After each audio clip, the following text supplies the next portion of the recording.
guys, welcome back to Chapter and Ash. I am Ash. I am super excited to have you guys here. I want to just, right out the gate here, touch base with you guys regarding the channel. You may or may not have noticed, probably haven't, but I have not been uploading 2 or 3 times a week like I was in the beginning of this channel a few months ago. I'm still trying to find my footing. I want to experiment with different sorts of videos, ideas, like I did with the comic book video that frankly, not many people watched. People who did watch it seem to really enjoy it, but I want to explore and continue to test kind of mini documentary style videos from time to time here on the channel, alongside this sort of video, just book recommendations. Also, the reason I'm going to go to kind of 1 upload a week, at least for the time being, is because I've exhausted most of my absolute favorites. So I might go to individual book reviews at some point in the future, or really kind of expanded, in-depth looks at books that really touched me over the years or really disturbed me, because I love horror and I love dark, existential, psychological novels. I also like thrillers and historical fiction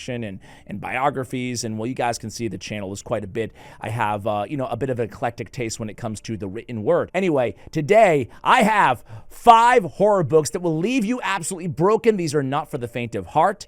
They are all either deeply painful, again, maybe on an existential level, or they're just incredibly frightening. So you have been warned. That is my cup of proverbial tea. Hopefully, since you clicked on the video, it's yours too. Let's go ahead and get on with the list. All right, so number 5 on the list is We Need to Talk About Kevin. This is written by Lionel Shriver, and it was published in 2003. This one is disturbing, but maybe different from the other 4 books that we're going to talk about in today's video. This is a mother basically writing letters, reflecting on her son's life after he commits an act of mass violence. Okay, so really, obviously, eerily disturbing and reminiscent, of real life circumstances that could very well exist and do exist, sadly, in the world that we live in. It really reconstructs, though, through the mom's kind of narrative, right? Childhood moments and resentment and affection and fear and everything that every parent, those of you out there, everything that we question, were these things real? Were they rationalized? Sometimes hindsight can be 20/20, but sometimes it can leave you kind of crippled. And that is the story, at least my takeaway, from the mother's reflections on this son who committed this awful act.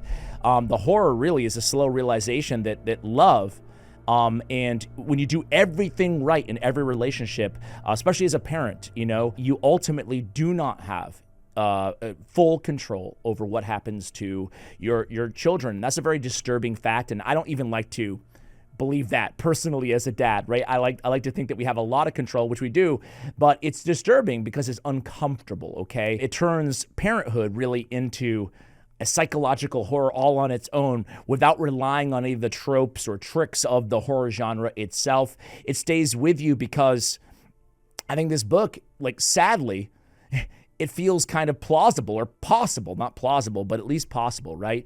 And that's what disturbing is. Terrifying because it doesn't let you really locate evil outside of your house. Think, oh, that can't happen to me. That can't happen to others. And really, it's it won a few awards, and it really started to circulate, I think, years after its publication because of not just the subject matter of this book, but also its unsettling treatment of, who is to blame and where does responsibility lie in situations like this. That's We Need to Talk About Kevin at number 5. Coming in at number 4 is the only book that I've actually talked about here on the channel before, but I had to put it on this one because this one is quite different than We Need to Talk About Kevin, and it's The Ruins by Scott Smith. Now, I also love A Simple Plan. I wouldn't call it horror per se, but by the same author. Both those books were bangers for me.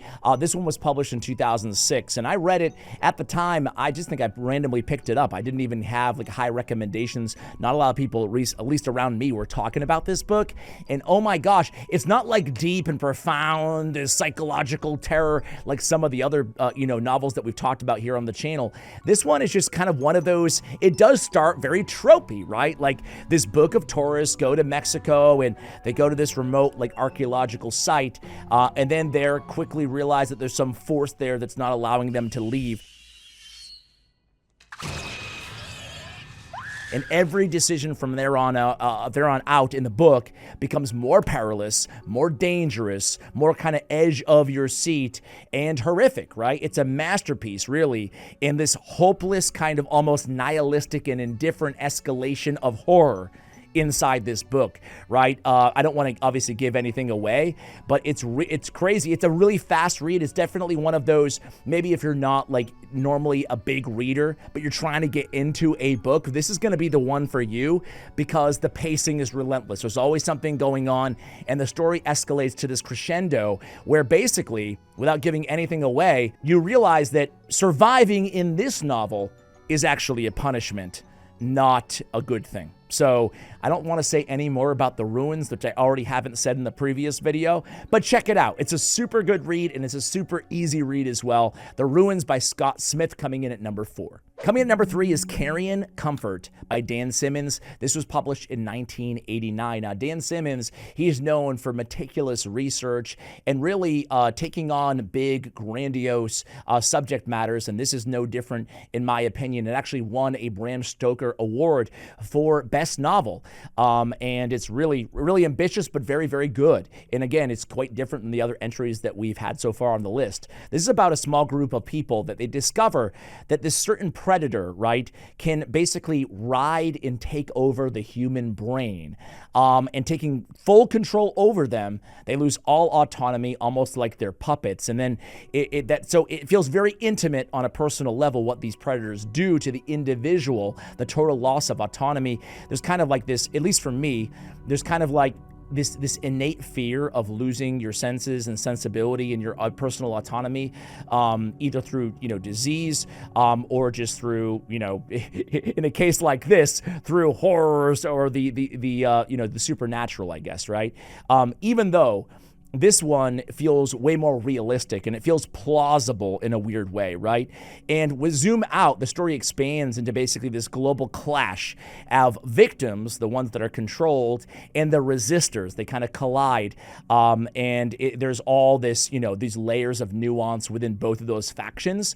It's very, very interesting. It's all about weaponizing autonomy, and the scope is really big of this novel. Like I said, it's global clash, but yet it feels so personal and so intimate, given, again, the subject matter of the plot. This one, for me, I didn't love it right away. It took a while to get into this one, but I left it finishing kind of this overall, or this overencompassing feeling for me that the humans, I guess, are easier to manipulate, including yourself, than we think. We always think we have control and we can exercise autonomy at any given moment, but this book kind of reminds you that what you think oftentimes of autonomy could be just other forces outside of your conscious control.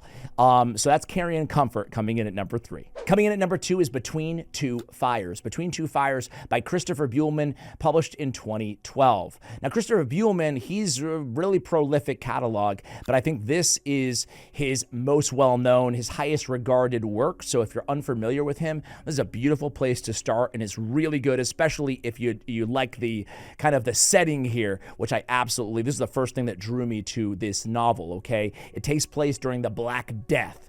This great setting here because right away you're tossed into that era, that time period where mythology and religion and reality, there's a lot of crossover there, right? So anything seems possible in this world, especially when you layer on all the superstition of the time, right? So really interesting. It takes place where this disgraced knight basically is kind of moving through this shattered France at the time, right? Violence and it's a really bad scene. Death is obviously everywhere. He becomes basically, I guess, a reluctant protector of this young girl who there's something off with her. She's been touched by something holy, something that could be either good or really, really bad, and that kind of unfolds as the story moves along. As they travel, they start to encounter these horrors and really these almost battles against these monsters at a biblical scale. Now, if this sounds kind of YA, it's not, okay? It's done very, very well. The prose is easy to read, and it's also unsettling in a lot of ways. It feels like a nightmare, this book, really, that you can't pry yourself out of, and things continue to get worse and worse and worse until the ending really does feel earned. There is a little bit of like technical jargon here and there, given that it's a knight in like it, you know, in the French army in that era, but I didn't find it too bad. That's really the only kind of small negative, but actually as a history buff myself, I really dug it, but wanted to give you that heads up. But overall, Between Two Fires, I've recommended it to a few friends and everybody has loved it so far. So hey, maybe you will as well. Let's move on to number 1. So number 1 on the list is The Girl Next Door by Jack Ketchum, written in 1989. This is based on a true story, and it's incredibly, incredibly disturbing. And you know me, even though I'm like a really happy-go-lucky guy in real life, I like disturbing content. I like disturbing media, movies, TV shows, and books, and The Girl Next Door, it might take the cake. Now, I have a whole nother video, a couple of them, talking about psychologically disturbing books, kind of nihilistic disturbing books, books that made me cry as well. Some of them disturbing, some of them, you know, almost a happy cry, right? But this one I've never talked about. This one's different. It's really different. It's about a teenage girl who's basically taken by her neighbor after a family tragedy that she experiences. And this, you know, the last thing she has, this house basically that is made to protect her, keep her safe, it's shattered. Everything's shattered for her. The narrator, though, is a boy from the neighborhood, and he is watching as the community slowly basically, I guess, normalizes this what happened, this atrocity, through silence and, I guess, his own involvement and complicity in the act, okay? Again, I don't want to give anything away here. The horror in this one is not supernatural, and it's not about monsters. Again, it's based on a true story. There is that element of it, but it just feels very plausible, the entire novel. It will definitely break a lot of, you know, readers out there. So again, I think this is probably the biggest trigger warning on the entire list. I know some of the bad things you've done, and I'm kind of interested to hear them, so maybe this confessing isn't such a kid's game after all. There's no really moment of catharsis in this book, right? It has moral sickness and horror in the real sense from beginning to end. There's not really a respite there, and that's why I think it breaks you. It stays with you because it kind of, I found myself asking myself throughout this novel, what would I have done? And sometimes the answer isn't necessarily as easy as one would think it would, you know? It's very interesting. This one just stays with you. So again, that's The Girl Next Door by Jack Ketchum. Again, this is an author who has many, many modern horrors out there, but this one, I think, especially given the emotionally brutal subject matter, is probably his most upsetting novel in a whole catalog of tons of upsetting novels. Hey guys, have you read any of these 5 books? Let me know if you liked them as much as I did, or if they bothered you as much as they did me in the comments below, or if you have any that you think should make this list, any recommendations for me, go ahead and let me hear that as well. Thanks for watching till the end of the video. Much love, and as always, take care, guys.